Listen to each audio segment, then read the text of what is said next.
Hola, ¿cómo estamos? ¿Qué tal? Bienvenidos, bienvenidas a Economía y Desarrollo. Después de un par de citas que nos hemos ausentado, por zonas digamos, imprevistas, involuntarias, retomamos este programa que nos ha permitido, a través de los programas anteriores, conocer opiniones, puntos de vista de personas importantes que generan opinión, que generan noticia, que generan, digamos, debate. Bueno, antes de presentar a nuestro invitado de esta noche, voy a hacer simplemente una breve mención de cómo está la economía peruana y la economía mundial. Durante estas dos últimas semanas que no salimos al aire, han salido varios informes de muchísima importancia. Por ejemplo, el Banco Mundial tiene su reporte periódico, lo hizo en septiembre, a fines de septiembre, que pronostica, digamos, tanto para la economía peruana, de América Latina y el mundo, y también lo ha hecho recientemente, hace apenas unos días atrás, el Fondo Monetario Internacional. Y por supuesto, la última semana de septiembre recibimos el informe del Banco Central de Reserva, su reporte de inflación septiembre 2023. Bueno, pues un poco a grandes rasgos el contenido de esos informes.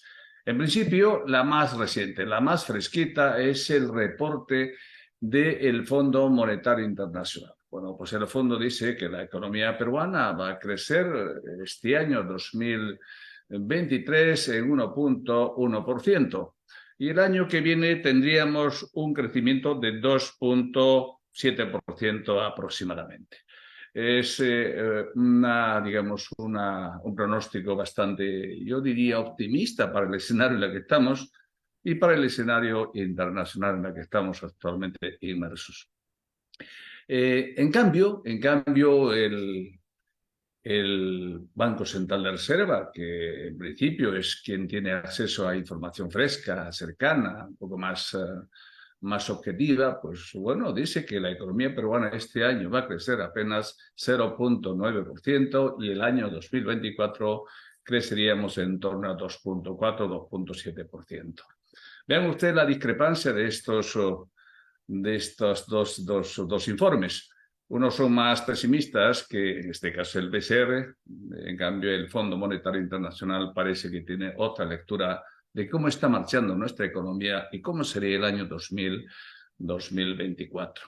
En el plano internacional también se ha revisado cifras a la baja. De hecho, la economía mundial apenas va a crecer en torno a 3% este año y el próximo año sería en torno a 2,7% más o menos, según el pronóstico del fondo.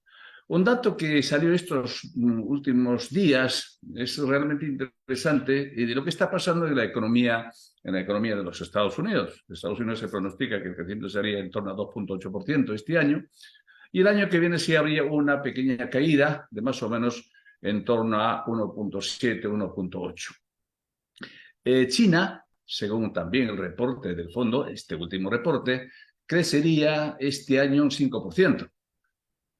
Y el año 2024, más bien, el crecimiento se reduciría ligeramente, crecería en torno a 4,4, 4,5%. Pero esta mañana leía otra prensa, una prensa internacional, en el marco de la prensa alternativa, y decían que China crecería apenas 5%, ¿no? No obstante, yo creo que si comparamos con los objetivos de crecimiento que se había previsto a principios del año 2023, pues tranquilamente China va a crecer 5%, 5,1% más o menos, 5,1%. Pero sí hay un dato que preocupa a la economía china. En este momento, la inflación prácticamente en China es cero. Es decir, China no está luchando contra la inflación como sí lo está haciendo otras economías, Estados Unidos o la Unión Europea o nosotros aquí en América Latina. China está luchando contra la deflación. En este minuto, repito, el dato más calientito que he podido leer en medios internacionales es que la economía china tiene una inflación de cero. Casi una deflación. Mejor aún, casi una inflación negativa. un decrecimiento de los precios en ese país, lo cual le preocupa mucho a la economía china, porque la idea es que esa economía se reactive, se dinamice, que haya consumo, que haya, digamos, mucha demanda. Y eso no se está consiguiendo a pesar de los reiterados apoyos que está dando el gobierno chino y las sucesivas bajadas de tasas de referencia que ha promovido el Banco Popular de China. Así que estamos en ese escenario y seguramente esto se va a ir complicando aún más si tomamos en cuenta digamos, este reciente conflicto, esta guerra que se está llevando a cabo en Medio Oriente. Puede las cosas agudizarse mucho más y podemos estar asistiendo a un cierre de este año mucho más pesimista. Y probablemente si estas dos guerras, tanto la guerra de Rusia con Ucrania y Occidente, más la guerra en Medio Oriente de los palestinos con Israel, si esto continúa, probablemente el año 2024 puede ser un año más doloroso, un año de mucho más crisis finalmente. Y un dato interesante que merece la pena no perder de vista es la crisis de la deuda mundial, la crisis de la deuda global. Se estima que más o menos podríamos estar hablando de unos 330% del PBI mundial es la deuda en este momento a nivel global. Y hay varios estudios, varias publicaciones que pude leer en Bloomberg acerca de un grupo de países que están al borde del precipicio, al borde de declararse en impago, es decir, en una situación de insolvencia o lo que llaman los americanos en default. Así que estamos asistiendo a este escenario sumamente preocupante y los grandes perdedores, como es lógico, en medio de una crisis profunda, crisis global profunda, crisis de la deuda, crisis geopolítica, crisis migratoria, eso que llaman la multicrisis, seguramente los más que van a sufrir son los países más, digamos, subdesarrollados, los países, algunos llaman un poco así irónicamente emergentes, son los que tendrán que pagar seguramente, digamos, gran parte de esa crisis. Y dentro de ellas, la clase menos favorecida, la clase que tiene desempleo, la gente que está en situación de pobreza. Es el escenario en el que estamos actualmente, a ver si tocamos también estos temas de palpitante actualidad con nuestro invitado, y me estoy refiriendo al doctor Luis Tipacti Melgarejo, actual decano del Colegio de Periodistas de Lima. Estamos hablando de una persona con una larguísima trayectoria profesional, si mal no recuerdo, tiene más o menos 45 años de trayectoria profesional, empezó sus primeros, digamos, sus inicios en Canal 7 allá por los años 1974 y luego pues ha ido recorriendo por distintos medios, cubriendo, por ejemplo, una cosa que a mí me llamó mucho la atención cuando yo miraba un poco su historial profesional, pues que haya cubierto ese hecho doloroso, ¿no? De la muerte de 8 periodistas en Ayacucho. Estuvo allí presente y seguramente pues ha sido digamos, un trabajo muy profesional. Así que vamos al margen de una serie digamos, de notas que podíamos hablar de un periodista de larga trayectoria, vamos a darle ya la bienvenida a Luis Tipacti Melgarejo, repito, decano actual del Colegio de Periodistas de Lima. Bienvenido, Luis, ¿cómo estamos? Buenas noches. Buenas noches, Alejandro. Gracias por la invitación. Y bueno, quiero un pequeño aclare. En este momento estoy de licencia. Soy decano, sí, del Colegio de Periodistas de Lima, pero estoy de licencia con motivo de las elecciones que vamos a tener el próximo domingo 29. Yo he pedido licencia, aun cuando el reglamento del Comité Electoral no lo prohibía, que ejerciera el decanato y más siendo candidato. Creo que por un tema de ética, de principio, me correspondía pedir licencia y como que lo he hecho. Me parece muy bien la aclaración. No obstante, yo creo que no se rompen las reglas de ejercicio profesional en este caso, ¿no? Si no hay, digamos, impedimentos, pues yo creo que no habría ningún problema, digo yo. Bueno, pues Luis, háblenos un poco de periodismo, de esa profesión a veces querida, a veces un poco cuestionada. Me imagino a lo largo de tantos años de esta actividad profesional tan delicada, tan importante, pues seguramente a estas alturas del partido tiene un balance. Cuéntenos, ¿qué opina del ejercicio del periodismo ahora en pleno siglo XXI? ¿Cómo ha cambiado, si ha cambiado, a lo largo de los últimos 20, 30, 40 años? Cuando usted empezó, cuando tú empezaste, Luis, si no te importa, te puedo tutear, allá por los años 1974 en Canal 7. Cuéntanos un poquito en una apretada síntesis. Claro. A ver, sí, yo el próximo año debo cumplir, Dios mediante, 50 años ya de ejercicio profesional y efectivamente, bueno, como es parte de la vida, cambia, evoluciona, ¿no? Yo recuerdo hace más de 40 años cuando cubríamos Congreso de la República, nos tocaba eh, cubrir el Senado, porque era elecciones, y el periodismo realmente sí, pues es una labor muy importante porque nosotros somos los que damos la información a la opinión pública y en eso tenemos que tener mucho cuidado, pues, puesto que nuestra información tiene que ser objetiva, imparcial y verdad sobre todo, ¿no? Cuando nos tocaba cubrir, por ejemplo, las comisiones de economía, presupuesto de la República, cuando se tenía que debatir el tema del presupuesto de la República, había que estar siempre bien atento porque los congresistas, estamos hablando de hace 40 años,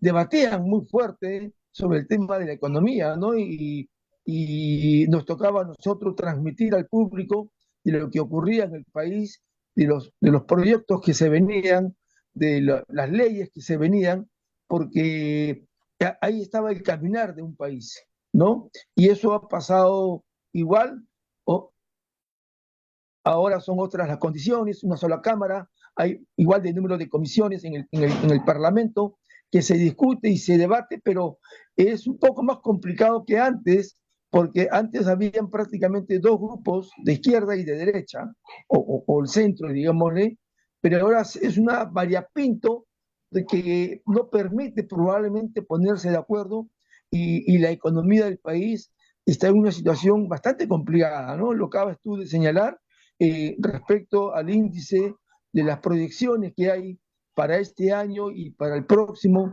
con respecto al haber positivo, ¿no? Se anuncia un promedio de 1.7, 2.5, como lo señala el Fondo Monetario Internacional, pero yo particularmente le creo, no digamos que le crea, le doy más fuente al BCR, que es el que conoce nuestras fuentes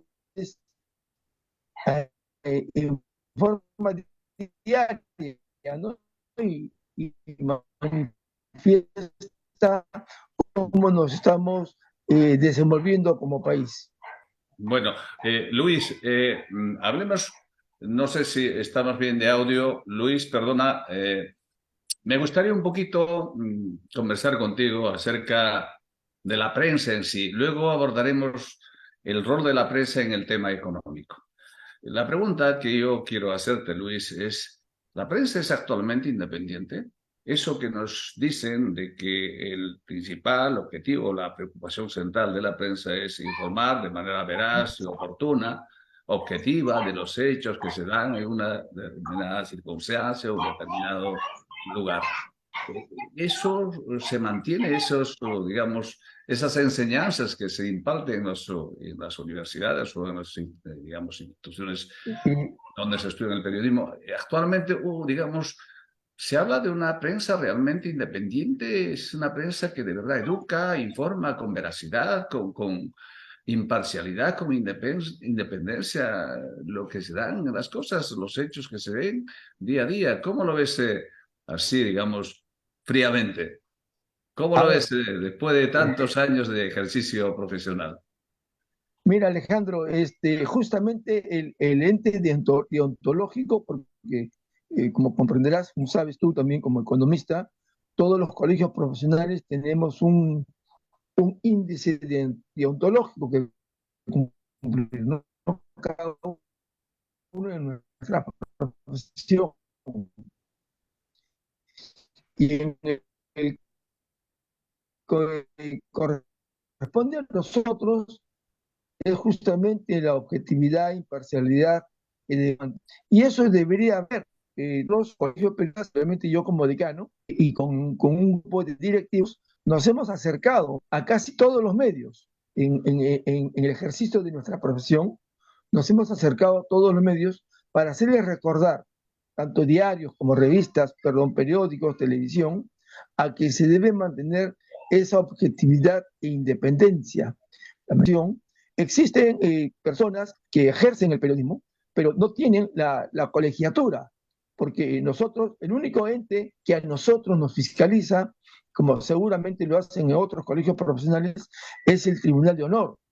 Si nosotros transgredimos las normas que nos corresponde como periodistas o comunicadores en este caso, somos sometidos al Tribunal de Honor. Igual sucede con un ingeniero, con un abogado, con un economista, etcétera, etcétera, ¿no? Pero si no son colegiados, si no son miembros de la orden, no tienen esa posibilidad o tienen la ventaja de poder decir cualquier cosa sin que sean sancionados, salvo que haya una difamación y que ya entra en el Código Penal, ¿no es cierto? Pero nosotros estamos en esa lucha Perfecto. permanente de mantener la objetividad, la imparcialidad, como corresponde. Bueno, es una preocupación sin duda del gremio. Pero de un tiempo a esta parte, por lo menos en nuestro país, en Perú, hay una creciente desconfianza de la prensa, ¿no? Cada vez la gente confía menos en los medios, tanto escrito como hablado, y debe ser por algo, digo yo. Y usted como periodista sabrá mucho más que yo por qué cada vez la gente confía menos en la prensa que habitualmente conocemos, los periódicos, la televisión, la radio. Y está migrando fuertemente la gente hacia otros medios como la prensa alternativa, los canales de YouTube o simplemente los medios que se difunden a través de Internet. ¿Qué está pasando en nuestro país concretamente en esta materia? ¿De por qué se cree cada vez menos en la prensa escrita, en la prensa hablada? A ver, lo que pasa es que ahí tenemos que ver otro tema, Alejandro. A ver, dígame. ¿Quiénes denostan de la prensa? ¿Quiénes critican a la prensa? Son aquellas personas que probablemente hayan sido denunciadas, ¿no es cierto?, por alguna infracción, por una ilegalidad. Entonces, la única forma de desprestigiar a la prensa es decirle prensa mentirosa, ¿no? Porque normalmente, generalmente, y tú lo puedes comprobar en cualquier programa de televisión, un periodista, un comunicador que sale en la televisión, no puede irrogarse, no puede ser tan facilista en dar una información inexacta. Para eso los programas de investigación, y se ha podido corroborar que en casi todos los programas de investigación que han salido denuncias contra A, B o C personas, han sido, han sido ciertas, sino que lógicamente ellos, para tratar de prestigiar, para tratar de salir de ese apuro, manifiestan que la prensa es mentirosa, que la prensa no dice la verdad, y ahí viene el denuesto, y ya acá hay intereses políticos. Normalmente, lamentablemente, el tema político prima en esta situación, ¿no?